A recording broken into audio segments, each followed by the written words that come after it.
واحد هيطلع ينط يقول ايه؟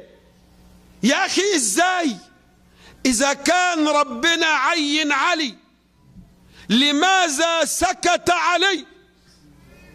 مش كده ولا ايه؟ علي ليه سكت على حقه؟ انا اختي شخصيا بقول لها يا بنتي الامام علي حافظ على الدين، قالت لي يا ريت نوقع الدين. عارفين ليه؟ لان لما وصلت الناس اتلخبطت والدين كله اتلخبط، بدأت الناس تشعر تقول ايه؟ يا ريتنا ما خدعنا، يا ريت هذا الدين ما كانش موجود اصلا، لان مش قادرين نستوعب المسألة. الامام علي بن ابي طالب سيبك منه على جنب، انا وانت، وانا ما يهمنيش الشيعة في حاجة، وانا لا اخاطب الشيعة، وانا بقول لكم في محفل الشيعة المذهبية فيها خزعبلات وانا بينكم، وكتبوا فيها لخبطة. لكن هل يعني الشيعة اننا نضحي بآل بيت رسول الله من اجل رأي عالم شيعي او شيخ شيعي او احمق شيعي؟ آل بيت رسول الله هم المنارة، هم المعلم الذي ينبغي ان تلتقي عليه امة محمد.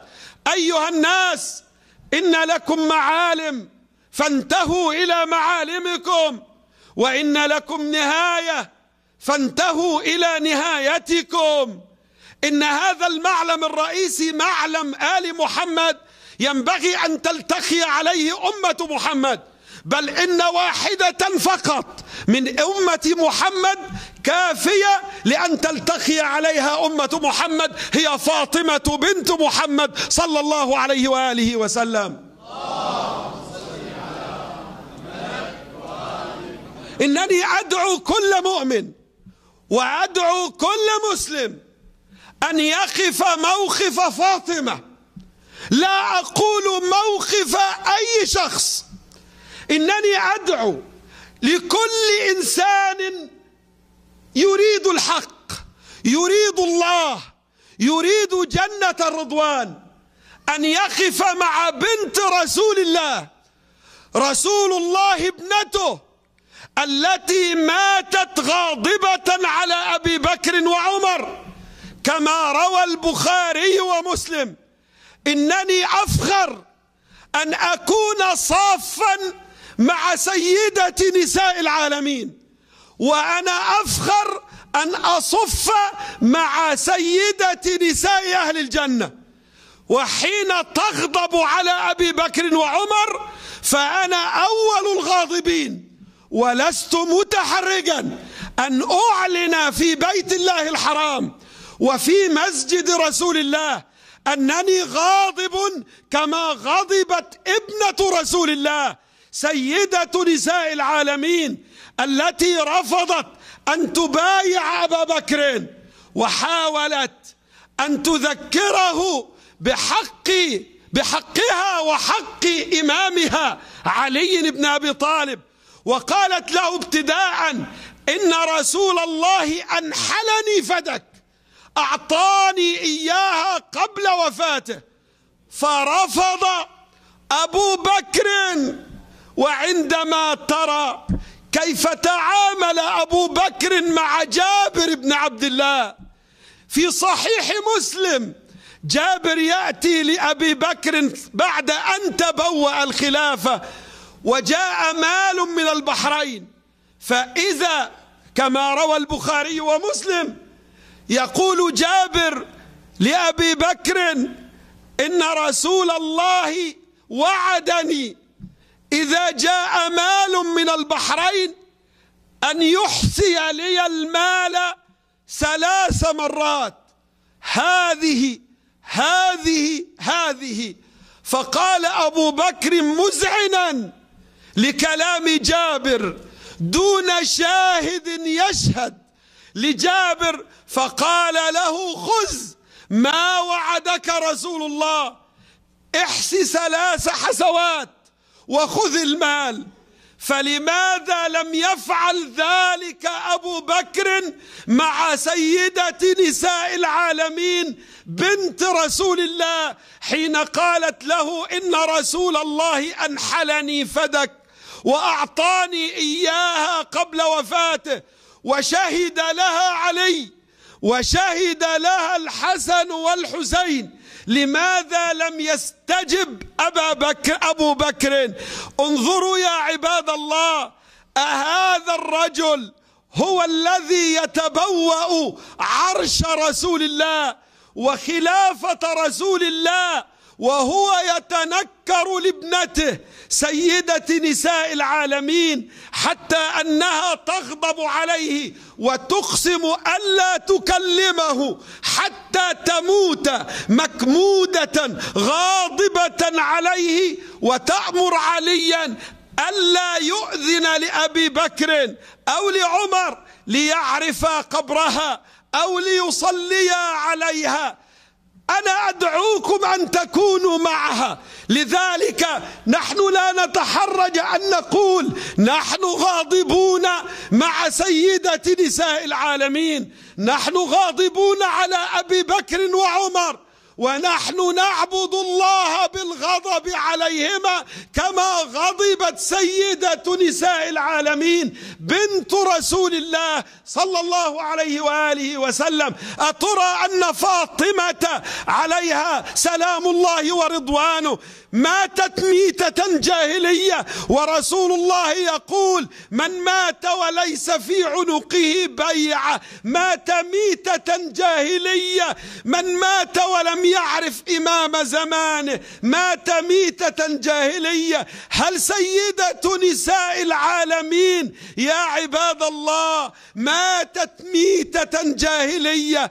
إنها سيدة نساء العالمين وسيدة نساء أهل الجنة، وهي صاحبة الكساء الذي غطى به رسول الله عليا وفاطمة والحسن والحسين، وقال اللهم هؤلاء أهل بيتي فأذهب اللهم عنهم الرجس وطهرهم تطهيرا. هذه المرأة العفوفة الطاهرة المطهرة إنما يريد الله ليذهب عنكم الرجس أهل البيت ويطهركم تطهيرا.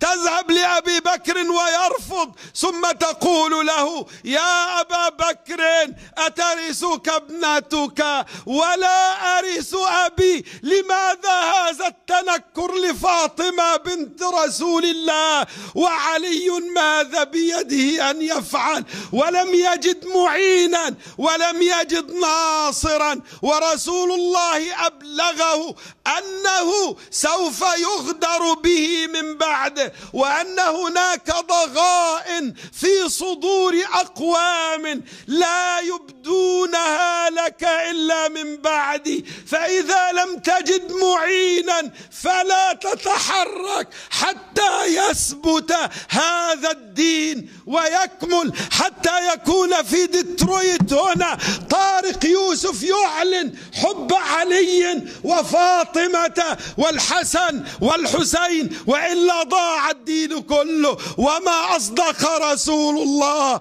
حين قال لعلي أنت مني بمنزلة هارون من موسى. تعرفون لماذا قال هارون ولماذا قال من موسى؟ لأن هارون هو المعيار الذي انطلق منه علي.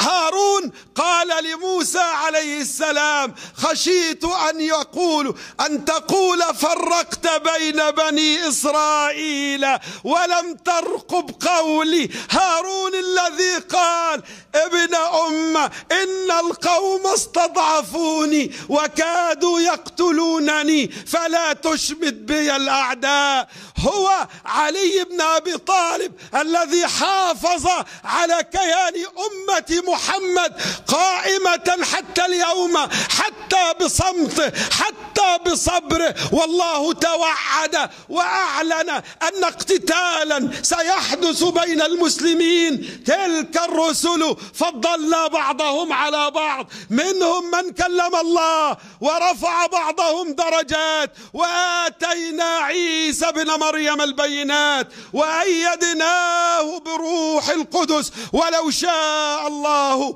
ما اقتتل الذين من بعدهم. من بعد من؟ من بعد الرسل، وآخر وسيد الرسل محمد، وقد اقتتلوا على السلطة والخلافة. ويا لحظك يا ابن أبي طالب، إن تكلمت قالوا حبا في السلطة، وإن سكت قالوا خوفا من الموت. ولا الموت أحب لابن أبي طالب من الطفل بثدي أمه. علي بن أبي طالب هل يخشى الموت يا عباد الله؟ وهو الذي قال لي في 7 من الأنبياء أسوة، في نوح عليه السلام حين قال إني مغلوب فانتصر، فلو قالوا لم يقل فقد كذبوا القرآن، وإن قالوا قال فعلي أعذر. ولي في إبراهيم عليه السلام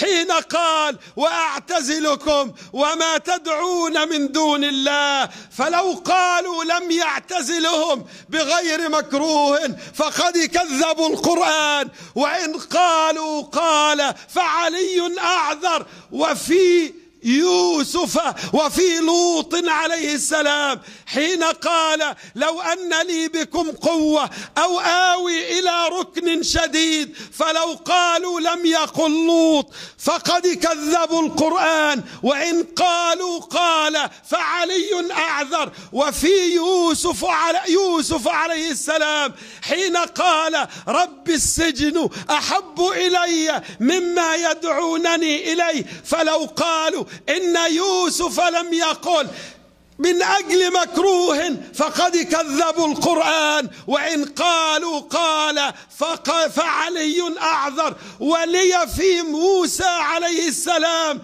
حين قال ففررت منكم لما خفتكم، فلو قالوا إن موسى لم يقل فقد كذبوا القرآن، وإن قالوا قال فعلي أعذر. وفي هارون حين قال إن القوم استضعفوا وكادوا يقتلونني، فلو قالوا لم يقل فقد كذبوا القرآن. وفي محمد صلى الله عليه وآله وسلم حين فر من أن يقتل يوم الهجرة، فعلي معذور يا عباد الله، حافظ عليكم وأسس كيانكم حتى لو كان مشوها، فإن الدين قد بقي بصبر علي بن أبي طالب. فلا تعجبوا يا عباد الله، عندنا في مسجد أولي الألباب غدا احتفال لا يوجد تقريبا فيه إلا كل السنة،